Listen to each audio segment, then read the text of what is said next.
The idea is to share not so much the current Springboks and what's going on in the current Springboks, but history of how people got there and some funny stuff that people don't know.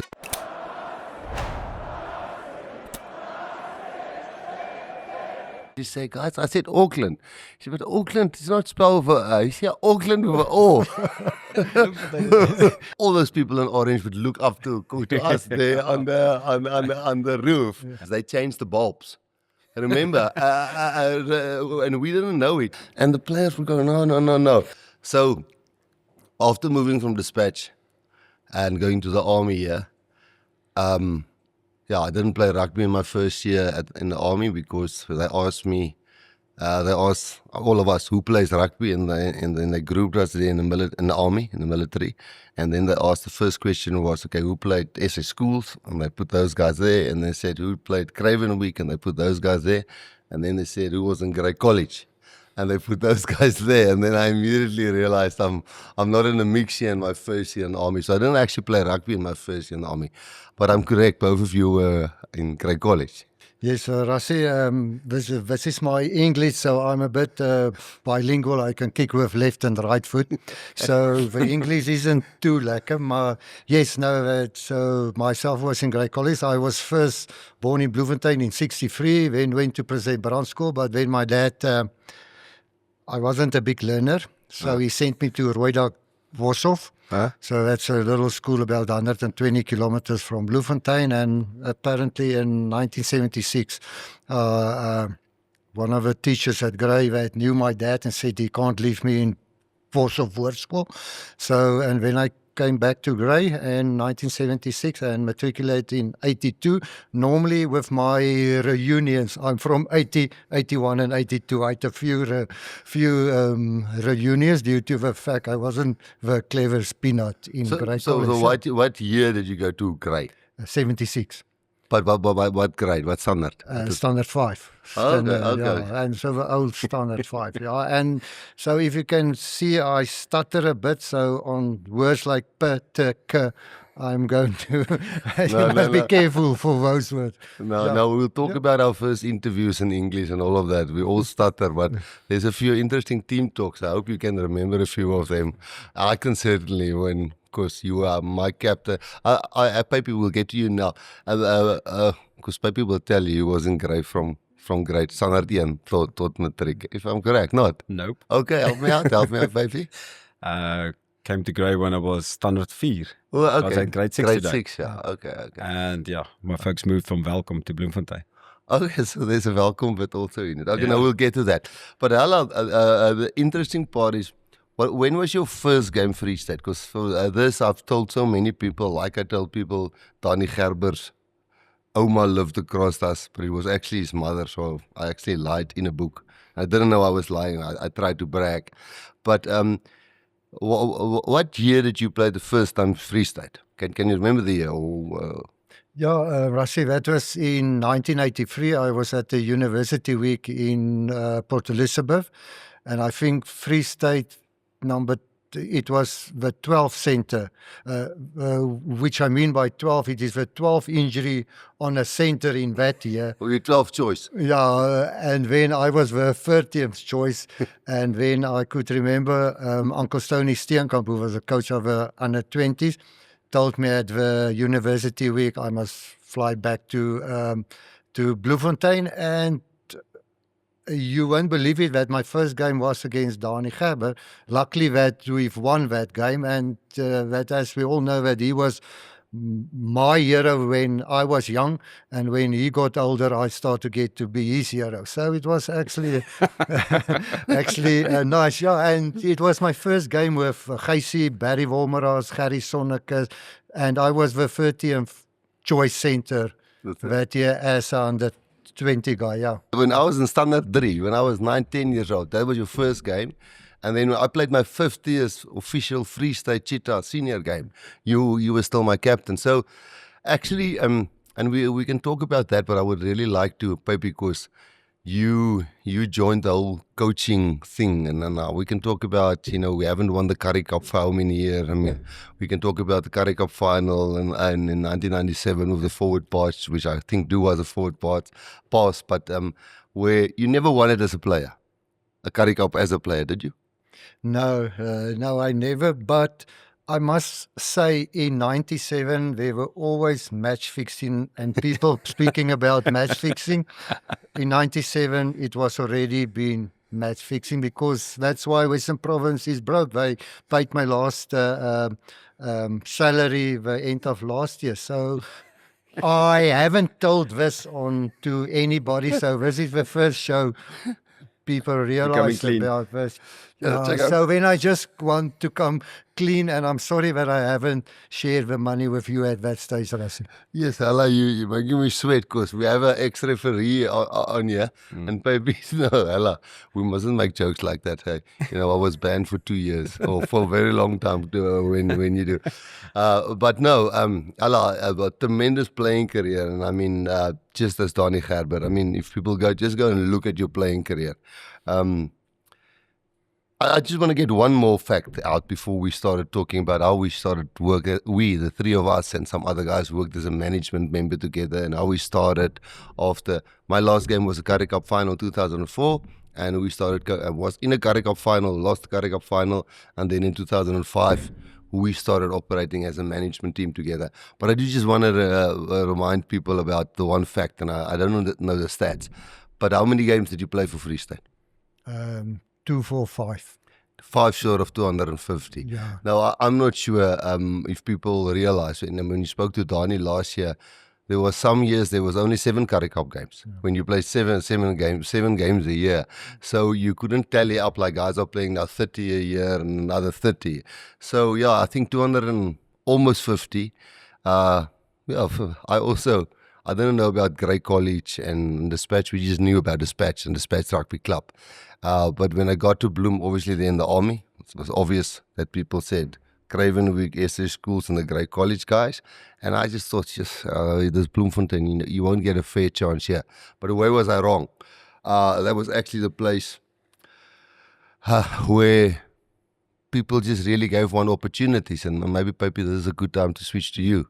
Let's forget when I stopped playing in 2004, lost the last game, the Currie Cup final. Then got the head coach job in 2005. How old were you then, and where did we meet the first time? Can you remember that or not? Yeah, can I go back to the 83? Yes, go. When he played his first game, I was 2. And then 2004, we had our first stab in the Vodacom Cup. Yeah. Then I was 23. Yeah. And I was studying, just finishing up law and doing my articles. And I refereed you in a club game when you had your broken foot. I came back from injury. Yes, I played against Collegians versus Shimlers. That's right. And I penalised you a couple of times for offside or something like that. And we had a conversation after the game. And then you said, well, we need referees at training. Yeah. And then I started joining the training sessions, actually. And Kleinels actually allowed me in because you suggested it a couple of times. And then the next year you became the full-time coach. And then you pulled me in. Actually, Tabo van Rooyen passed away. Yeah, Tabo was our team manager. Sorry. Yeah, I mean, that's, and then I had time on my hands, and you said, well, I'm going to ask him, Piet, you've got time on your hands, why don't you do the logistics and take us on the trip, that sort of thing, and look after those things. But you were studying law, obviously, then you were busy. I don't know which year, you were third year or? Fourth final year. Yeah, so you didn't officially come in as the referee consultant then. So just to recap a little bit. So, we finished all our playing and we never won a Currie Cup together. And I moved to the Lions and I played for the Stormers. And I might chat to Don Iman a little bit later about that and Dwayne about that. But then let's go to the coaching part and the management part. So then after 2000, when I broke my foot in 2003, I coached the Vodacom Cup team. And then in 2004 was my last year as a player. And then you were already in the mix when I had my comeback from my foot, or tried to have my comeback from my foot, which wasn't really successful. I saw you as a referee. I started to know you a bit in social circles as a somebody who enjoyed Bloemfontein like I did. Jeffreys Bay. In Jeffreys Bay, we had holidays together in Jeffreys Bay, and then I got the coaching job in 2005, and we had to put a management team together, and we haven't won a Currie Cup then in those days for, I think, was it 26 or 29 years? I'm not sure. 20, let's say call it 26. So we're not bragging. But then when Tabu passed away, who was our team manager and did a lot of the logistics, and we actually got you in as the logistics manager in the beginning. Yes. Yeah. And our reasoning was you were a lawyer, you're studying law, we weren't even finished, and that's where you were in the logistics manager, also helping us out, refereeing training sessions. That's how you got into the mix. Yes, and we were on our way into Super Rugby, so there was a whole new, that was not part of Currie Cup. You had to have a legal advisor and someone who negotiated the contracts with Sanzal and the hotels and then you found me a way in there, so I could look after that. But that was a good choice. Yeah, It was a good choice. But again, as je daaroor dink, when you think about it, for Free State to say, listen, let's bring it in. And then when did you finish playing, Ella? 98. 98. Age 98. 98. Okay, just after we lost that Currie Cup final. And then, I had to get an assistant coach. And, well, I was just... A lot of people were upset because I just went from, not a lot of people that didn't quite know what the plan was, because I didn't know before end of 2004 that I'm actually going to be the coach next year. And then we had to put a management team together. And then the two of you were on the management team right from the start. So, Ella, you were there from when we started to say, listen here, but we want to win the Currie Cup for the first time in a long time. And we had to go and see the board. And there were lots of things that you had to buy into, which I had some crazy suggestions, which I feel as a young coach, if somebody didn't back me with that, I probably wouldn't have succeeded as a coach. Not that I say I have succeeded, but there's lots of things that I think if I started coaching, and Peyper, you as well, of course, I would actually want to talk about the lights, how we started the lights. And I don't care what people hear and don't hear, because I feel sometimes what the opposition knows, it's better when you know what they know, because then you have to stay ahead. So we won't give secrets away about that. We can actually talk about Peyper. We actually in those days had I don't know if that was 100% within the laws, but we actually in those days had a 6-2 split. Yeah. If you talk about how we rotated the props, and we can talk about that.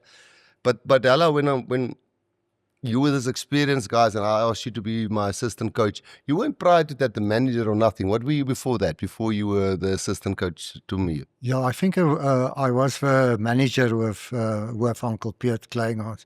But Rassie, I think it was easy with you because you know what you want, and we have to buy into it. And it was actually easy because I could remember that you tell us, listen here, this is what I want to do it, and that is that. And actually, I don't know if Pipes would agree, but it was actually easy but you needed people to back. Yeah. You couldn't go with the old regime because they were set in their ways, and we can actually talk about that, Peyper. And again, people must forgive me on this specific episode or whatever you call it. I played, I've learned my rugby in Despatch, and then I went to the army, and then I got a chance here. And we just lost Currie Cups, and I came back from the Lions, and we lost the Currie Cup final. And the goal was to win a Currie Cup. That was the goal. So went to the board. I must tell the story, otherwise you guys are not going to be able to fill on. Peyper did the contracts, the legal side of things. And I said, we're going to play this boring game. And our Free State was running, beautiful rugby, running from everywhere. And I said to Allah, Peyper, I said to him, listen, we're going to play this boring game. And Allah said, well, if you think that's what's going to make us win. And so we convinced each other. So I said, let's get some crucial players in. And the normal Free State thing was, and some people might crucify me for saying this, was, guys coming from Grey College, coming from Shimla's, Technical and Collegians. There were only 5 clubs in Bloemfontein. Real, there were probably 1 or 2 more, but there was only 5 real clubs. There wasn't a massive pool. And those stage, they started buying the great college players to other big provinces, and we didn't have a massive budget and everything. So I went to the board, and if people has heard that, I apologize. And I said, but we want to buy a few players. Yeah. And they said, no, we can't buy players. We groom players from inside. We play running rugby. And I said to Ella, we're going to kick a hell of a lot. And yeah, I remember the first 2 games. There were like 200 people on the stands, and the board of the council, whatever you called it in those days, called me in and said, listen here, there's only 300 people here in the stands. And Ella was backing me. He said, no, we played this kicking game. We were winning with 2 points, 3 points. Kala, can you remember those days? We were like, Well, we were scratching it through. And now the board called me in and said, there's no crowd here. And again, I'm going to talk for a while because I want people to understand the context of us. So I said, don't worry, man. I was in the army. I will go to the military. I'll go to the military base, and I'll get a lot of the army guys to get a pass for that weekends. Because we were winning 2-3 games in a row, but we were playing just a kicking game. And nobody enjoyed what we were doing, but we were winning, slowly winning in our first year in 2005. And then you introduced me, is it Willem van Huisten of SAB? Willem. Willem van Huisten. And Allah introduced me to Willem van Huisten from SA Breweries. And I said, okay, I've got about 2,000-3,000 troops that we can put behind the northern pavilion or southern pavilion. And we taught them to shout defense whenever, somebody's close to our try line. Because they want the vibe. We were winning, but we were playing this boring kicking game. And then you organized for Willem van Huisten, and he gave me lots of beer. And I went to the hostels, all the hostels at Shimla Park. And what's the SR in English, baby? Student SRC. council. Student council. Yeah. I went to the head there and said, listen, you just bring the students there. And we even had security guards around them so they couldn't get out of that. And we taught them to shout, attack, attack. Can you remember that? I remember. And then we just started creating the slow vibe. And they were suddenly, I wouldn't say, I don't know, 2,000 students on that side and 2,000-3,000 army guys on this side. And we started winning, and then people started coming in and they started accepting the way we play.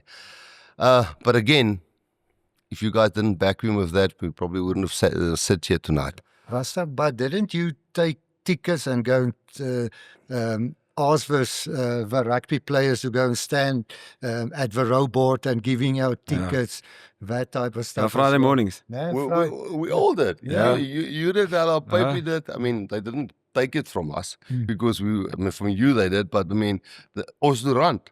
Well, Os was there, Ole was there, Jaco was there, Peyper was there, you were there, and we because we just wanted to create a little bit of a vibe because we were winning, but people weren't enjoying the brand. But then when they saw us start winning, and there was a little bit of army guys there and soccer and varsity guys there, and then we started giving free tickets away 7 o'clock in the mornings on Friday. But you say soccer. There was Bloem Celtic also joined in. They had some of their low.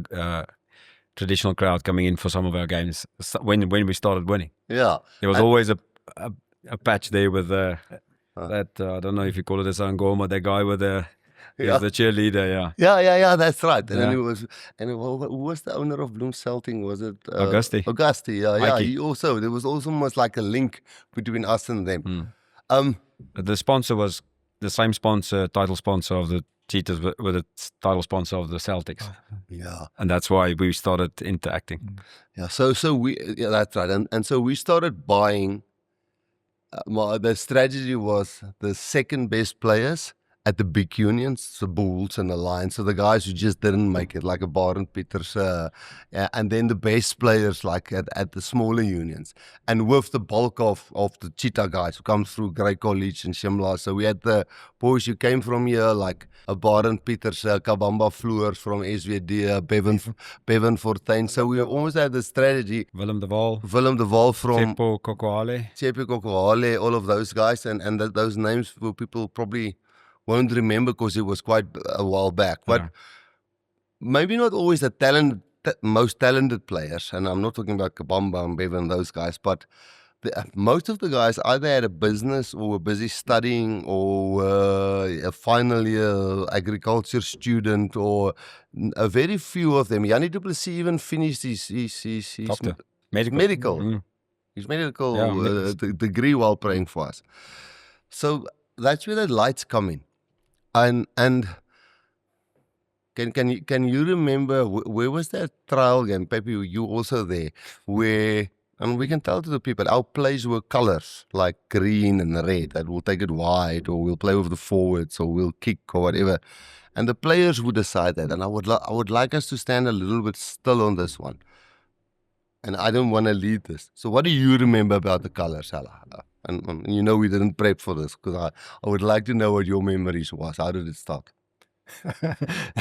No, that you caught up to me now, because you was the genius thinking that out. But I'm definitely sure that green will be played wide, and red is kill them. Yeah, but not the actual colors. So how did we actually start? Can you remember there was a warm-up game somewhere where we played, and Brandfort. at Brandfort against the Griffins. Can you remember Yes. it, Pope? Yes. Can you tell the story? And then we used the paddles, the substitution paddles. Remember we had, when the guys on the sideline had number 1 for number 17. Yeah. And then you started using those paddles. And the players reacted, because I remember the colors as green is same side. So it was like a traffic light. Yeah. Always the same side. Yeah. Red was stop and turn direction. Blue would have been pick and go. So I remember I hated the blue plays because we never had enough players in the squad. So I had to defend. We needed defenders. And when John Smith comes around the corner, it's lelik. It's lelik as I'm on and yet a bumping back. And so I remember those plays. But we used the paddle. You used the paddles to communicate, because to get the play. So it was a pre-season game, and to help the players, because you don't have one captain. You have you continuously change players, and then the paddle goes up, and the players look back and they're organized. But if 100% the place, and that's why I think always when people think we talk about the paddles and people's going to work it out. I remember there were games when we just put lights on or flicker lights, and just to bugger up the opposition, so they think it's actually a play and the players are not actually looking at.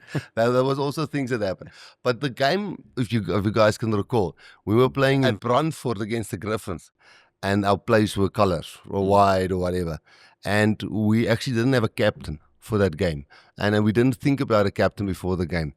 And I said, Naka, you'll be captain. He said, no, I don't want to be captain. I said, no, but you just have to go and do the toss, the toss. And then I said, Ollie, you guys. He said, no. And I said, Osh, you go. And I actually want to get to that old 6-2 split, which we actually did way back in 2005.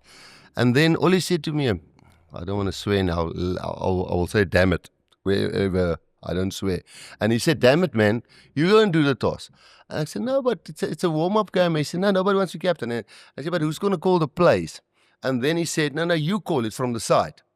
And then before we had the paddles, we had those beacons, the green, the things where you warm up, the cones.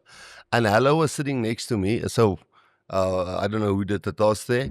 And now none of the players wanted to call the plays, like the green or red or whatever.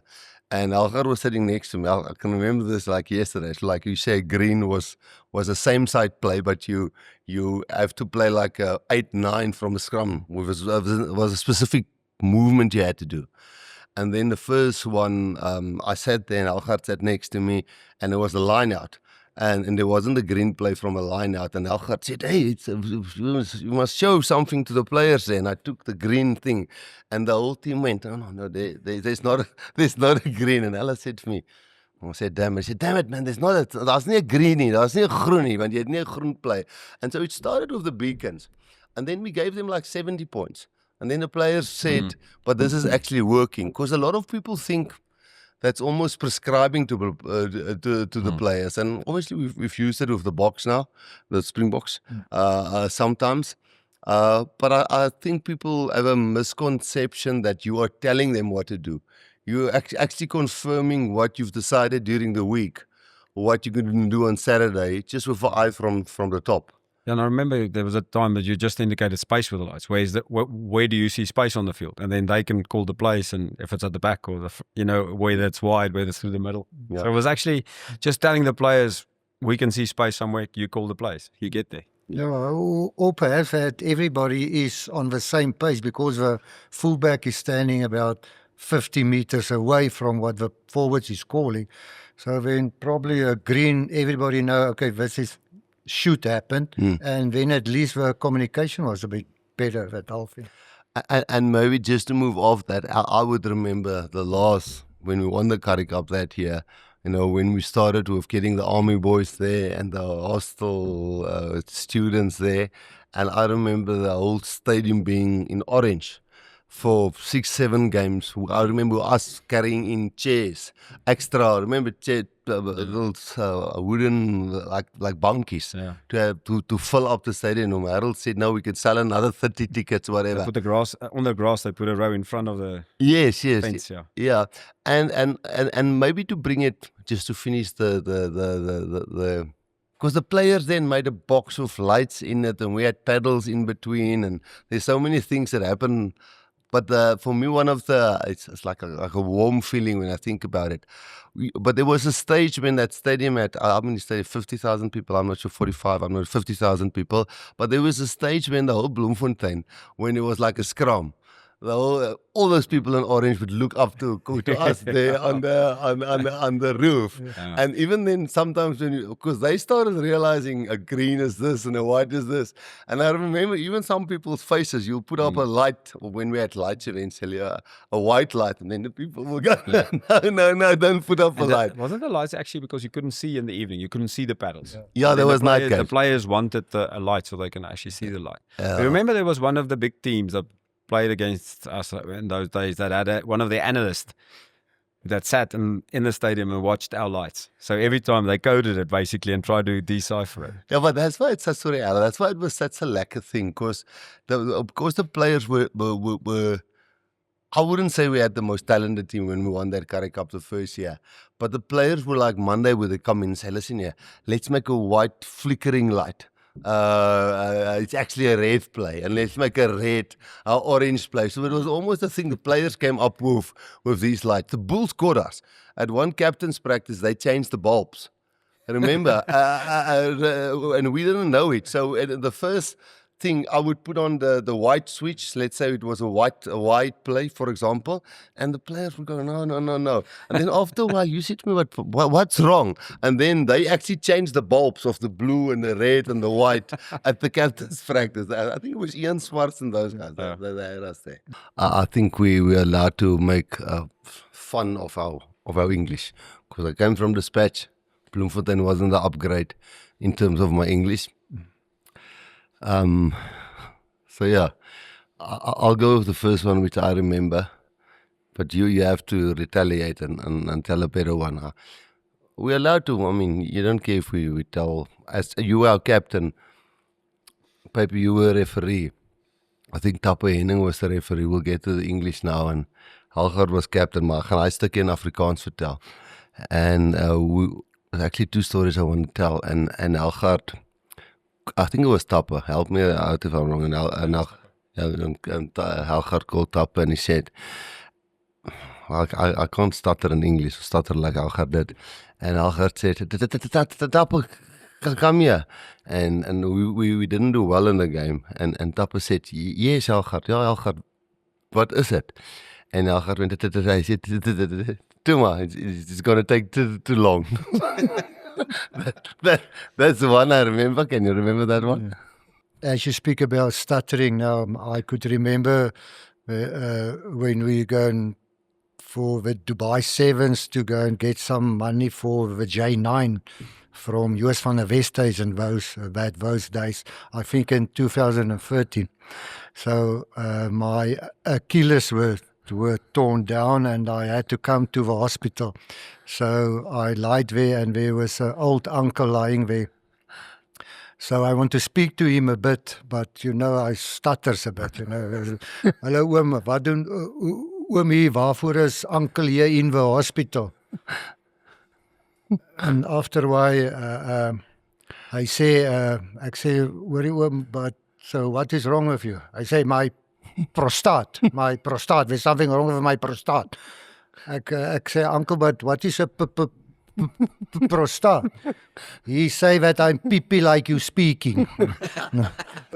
We play Peyper, you must have had guys that you must have had funny incidents with. But we played the first time Super 10 or Super 12, I can't remember. Helgard's our captain. And we're playing against Auckland Blues, but it's Sean Fitzpatrick, Michael Jones, Carlos Spencer. It's a mean team. It's really they are heroes when we're playing against them in Bloemfontein. And now we just had this new stadium built, and there was this new electronic scoreboard, and every now and then you see yourself on the big screen. You just check yourself on the big screen, playing, because all of our games were in those days televised. But when there's a TV game, everybody's got a haircut and everybody's, it's a TV game. You can sometimes see on a Friday, tomorrow is a TV game, and we're playing the Auckland Blues. And they're playing, and we don't stand a chance against them. We did lose 4, but they're coming to Bloemfontein, so it's very foreign to them as well, I think, the whole Bloemfontein setup. And again, I'm not sure how this will come out in English, but we're tackling, and Carlos does this, and Michael Jones this, and Robin Brook here, and Michael Jones there, and Sean Fitzpatrick, and it's just names. When you tackle a guy, you almost think, I'm busy tackling Michael Jones, or I'm busy tackling Carlos. You're like a hero tackling a guy you're playing against. But they scoring try after try after try. And now Helgard calls us in. And now we just have this new big screen score. The Freshie Stadium was like newly built. Anyway, the big screen. And he calls us, I don't know how this will come out in English. And he calls us and says, guys, we're in this game. Boys, ons is in hierdie game. Ons gaan hierdie game wen. I'm telling you, we're going to win this game. En hy kyk so en hy sê, is dit nou 7 minute verby? Kan jy daai onthou? Maybe you must have had one not Afrikaans, but rugby incidents where... Yeah, some good ones, but I remember another one of him and Tapper. And you. Just when the fetcher roll came in. Help me. And you got penalized once, and your scrum cap was sideways clean, and you got penalized the second time, and you spat. Yeah. And it dropped right on Tapper Henning's boot. By accident. By accident. Yeah. And then the ref called him. Tapper called Helgard, and when Helgard got there, he said, "Look at this, what your number 6 is doing." And you told him that you were looking for trouble. That's right. Yeah. So jy het moeilikheid gesoek. Yeah. There's a funny one about George Gregan. I mean, that didn't happen in those days, but George Gregan and Stephen Larkham were always the guys. They could chirp you. Yeah, could chirp you like Aussie cricket players, like slur you. Slur, slant you. What is the word? English word? Sledge you. But George Gregan and Larkham had this ability to, they talk you out of the game. You're not sometimes even sure what they're saying in English, but they're belittling you some way. But it was fun. It was always in a positive way. And I remember, I think Tapper told the story. Who told the story? It was the referee, one of our referees. Our referees, he said, and he called in, and George Gregan he was mouthy, but good. It was fun playing against him. I rate him as one of the best. And the guy said to him, "Listen, George, there's about 5 referees on this bloody field now, man. You guys just calm down. There's about 5 referees." And he said to him, "Yeah, mate, you're not in the top 3 currently." so those things would happen. Ross, about that I'm not sure. It could have been in 97 with our log. Bram Els, Bram Els, yeah. And I think the liner calls in those days where he said, from A till E is in front, and from E till M, and M to... So when Jaco was standing there, he said, "Auckland, 2, 4, 5, 6. But nobody jumped.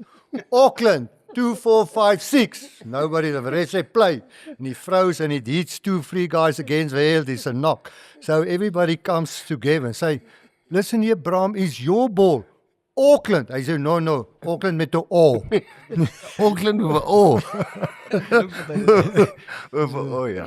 There was this our first tour. Sorry, Pipe, you've got something to say there. We were touring again. I think it was Super 10 rugby. I think it was Queenstown in New Zealand. It was Queenstown, New Zealand. And there's these jet boats. Shot over jet. Yeah. Now, we haven't been. My roommate. Hamilton Turn. Oh yeah. And now they're taking us on this jet boat, but we catering. It's like an 8-day turnaround. We're only playing the next week, and it was a bit amateur in those days. And we were enjoying ourselves, and we were getting off the boat, and our president was then, I think, Harold Verster, and but there was like a lot of older people. It was our first tour to New Zealand. Uncle Bert Uncle Bert Saroor was there, and everybody. And then we had a few drinks in, and we came off we climbed off these boats, and there was this media, but they didn't know who the Vrystaat were, and they didn't know the players. And then the first guy got off, and they said, "You guys are playing." I don't know. I think we played with Targa or Highlanders. Yeah, most likely Targa. And the first guy got off, and the first guy said, "Hey, so what's your name?" And the first guy said, "I'm Frik de Pre." And the next guy off, and he said, "Who are you?" And I said, "Yeah, Boy Low." And it was, and then the next day in the newspaper they say, is a the Free State team departing the jet boat, and it's Frik de Pre and Boy Low. And then Harold came to us and said, what doen julle? Is julle mal? And it was in the front page of Frik de Pre and Boy Low coming up. Yeah, that was interesting. But then wasn't that one of those shower sessions where Smiley did want to go and shower? And when he run back and say he can't go in with that Otago guys, they are huge, enormous. He must get out of there. He must rather wait for us smaller guys to go to the shower. It was Otago's change rooms were here, and ons Vrystaat change rooms were here. And it was communal showers. But that's in Invercargill, isn't it? Invercargill, that's Invercargill, and it was Isatolle Maka and those guys. Even the refs had to shower there. That's and then so you just beat the team or you lost to a team, and we actually gave them good shots. Also, Rand was playing like a machine. Naka scored a try. We gave them 50 points. Yeah, still on YouTube that way. Bumps the guy. Yeah. But now we win and we're happy and everything. And now let's go to the showers. And in Bloemfontein, at least we had our own showers there. And me and Helgard was the first guys out into the showers. And then these massive guys with all these muscles and Helgard said, kom we gaan uit, gehaal vir die ander, gaan haal die voorrye. Die ouens is te groot geweest, ja. Maar dit sal in Afrikaans Jaco, but luckily that those days isn't these days that you have to shower with it. Can you imagine with that? A team, the ref now have to shower with the two teams. Yeah, because you are, that is it the right word, nailing them on the field so they could nail you a bit there in the shower or something like that. Donnie. No, it's better. I think we've all learned it's better for referees to have a nice half an hour to 45 minutes before they see any of the players or coaches. Everybody cools down. I mean, it's heat of the battle stuff, so you need a bit of a break. I mean, there was a time when they actually put the referees, and afterwards they had to ask some questions in media conferences. I remember there was those things were trial. It was short-lived because it became justification. So, you'd cover for yourself. So I think that was short-lived. It's a good idea, but in practice, it's the unintended consequence that you don't see. Yeah, and not to go into detail with anything. I was banned for twice already for things that didn't go the way it should have gone with referees. But again, just the reality when I fought Nigel Owens. And you have been captain for the first time when we've played there. It sometimes seemed like, so easy job, get it right. Or as a captain, or as a coach, or as an assistant coach, or a media manager, or a logistics manager, or a referee, or a AR, or a TMO. But when you actually take them into their world, you actually start, I mean, let's be honest now. I'll be honest. I feel I'm always honest. But if you don't get somebody like you, or like we try to get Nigel in there, I'm very happy that you retired. Not because I mean, There's quite a few supporters that's happy to. no, in a serious way. I mean, how many test matches do you have? 70 test matches.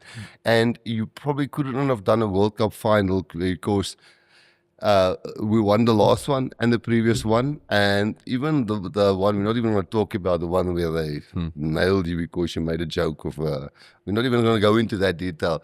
But it's sometimes you get so torn because I mean, you've refereed games for me and we close. We stayed in the same house when we were in Bloemfontein. But then you refereed games for me when I was at the Stormers, which we lost. And then afterwards we must face one another.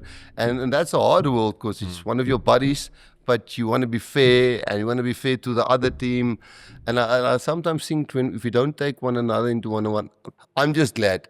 Not because you stopped, because I think you could have refereed a couple. But for us at SA Rugby and at the Springboks, it's just a blessing because you bring the referee world, the reality of the referee world into the players' minds and into the coaches' minds that we also mind the referees and respect the referees. I think that's you guys allowed me, previous Springbok teams as well, to come into the Springbok camp and for us to learn from the players and the coaches and to learn from what teams do to prepare.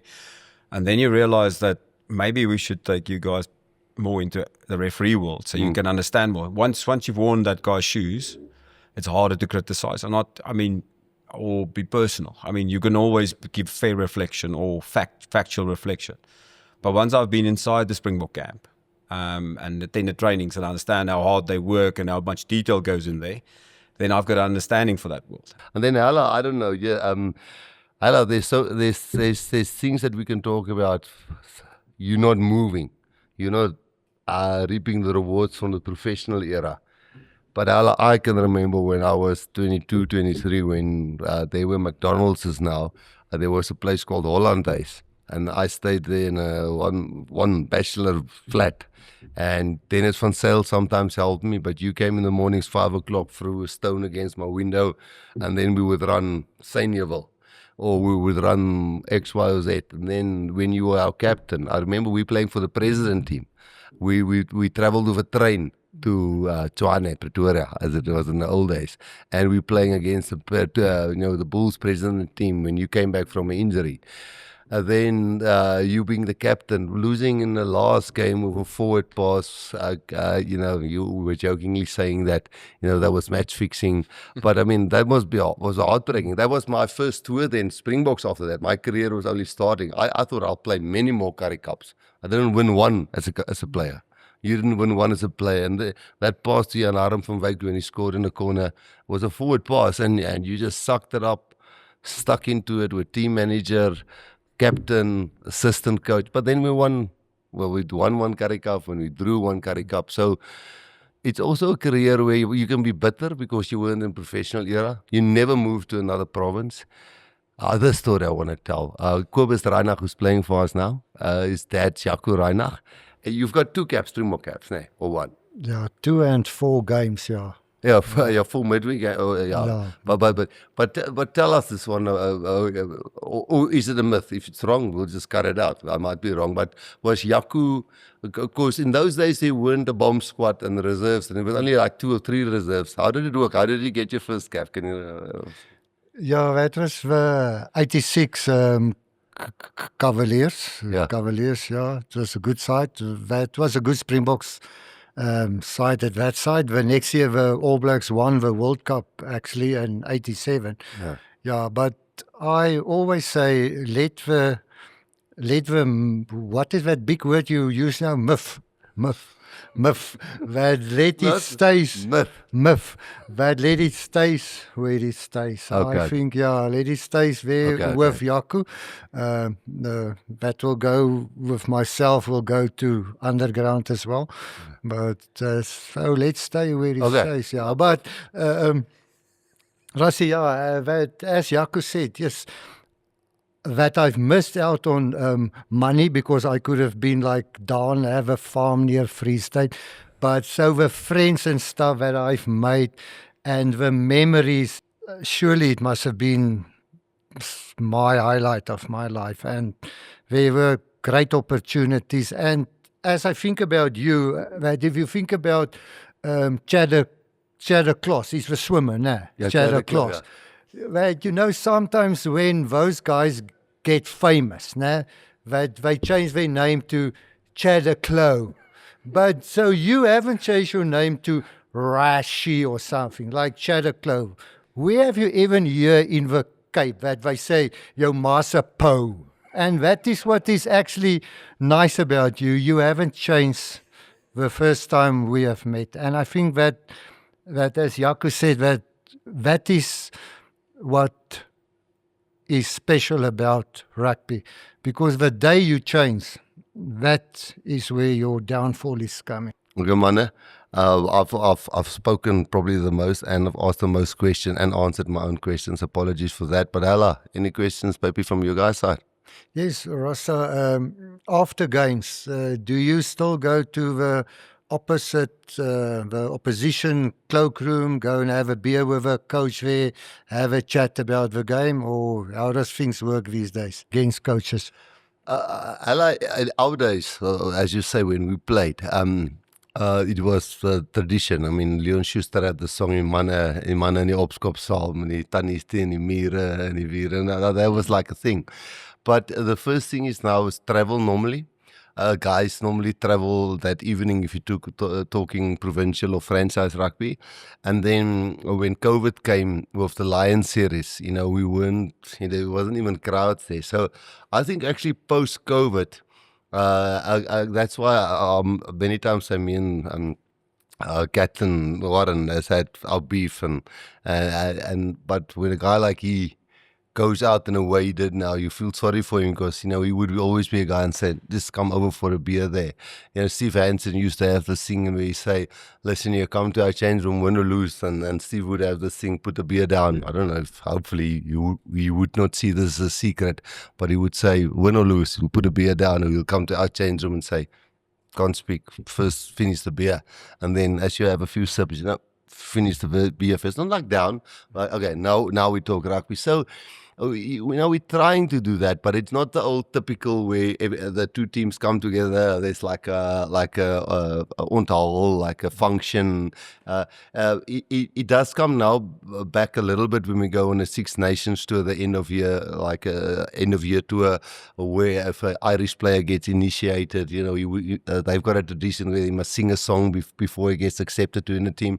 So I guess COVID buggered it up a little bit, and everybody wants it.